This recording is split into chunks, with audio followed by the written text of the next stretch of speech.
Karena di tahun ke-7 dari kenabian ada upaya makar-makar politik yang akhirnya membuat Nabi diembargo, diasingkan.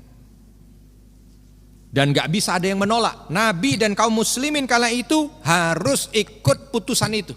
Diasingkan di salah satu lembah yang paling tandus, namanya lembah Syi'ab Abi Thalib, lembah Abu Thalib. Lembah ini tandus. Diasingkan di situ. Tidak boleh ada orang yang berkomunikasi, tidak boleh ada orang yang ngasih makanan, tidak boleh ada orang yang berjual beli. Pokoknya betul-betul diasingkan.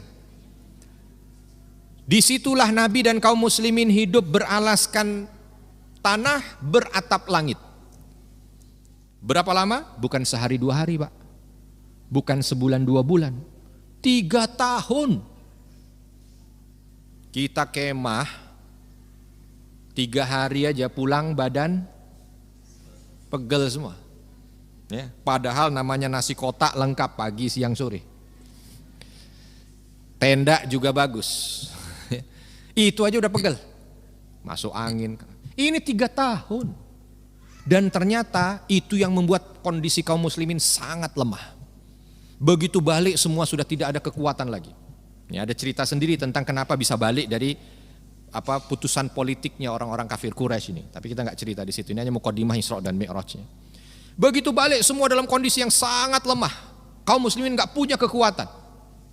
Bahkan ditambah kala itu Khadijah radhiyallahu anha sakit keras. Nabi senantiasa berada di sisinya. Tapi ketika berada di sisi Khadijah yang dalam kondisi sakaratul maut itu, tiba-tiba mendapat berita justru paman Nabi yang meninggal. Ya. Sebelum meninggal, ketika dalam kondisi yang sakaratul maut begitu cepat ini paman Nabi datang kepada Abu Thalib. Sudah kondisinya sudah tidak bisa. Pokoknya dalam kondisi sakaratul maut. Nabi mendekat kepada pamannya itu dan di sekitarnya ada orang-orang kafir Quraisy yang sudah berada di sekeliling Abu Thalib. Nabi hanya mengatakan, wahai paman, ucapkan la ilaha illallah yang dengannya aku akan berhujah di hadapan Allah. Belum selesai mengucapkan itu orang-orang yang ada di sekitarnya langsung menyela. Abu Thalib, apakah engkau yang selama hidup senantiasa berada di jalan para berhala ini engkau akan meninggalkan mereka di saat engkau mati? Gak jadi. Akhirnya sampai meninggal dunia tidak mengucapkan la ilaha illallah. Kesedihan yang luar biasa buat Nabi. Enggak lama dari itu, jarak 2 bulan, istri beliau meninggal dunia juga. Di tahun ke-10 itu namanya. Makanya tahun ini disebut Amul Huzn, tahun kesedihan. Karena di tahun yang sama kaum muslimin baru pulang dari pengasingan yang membuat mereka sangat lemah.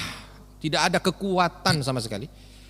Bersamaan dengan itu pamannya meninggal yang selama ini mensupport dari segi politik. Lalu 2 bulan berikutnya istri meninggal yang selama ini mensupport dari bidang ekonomi.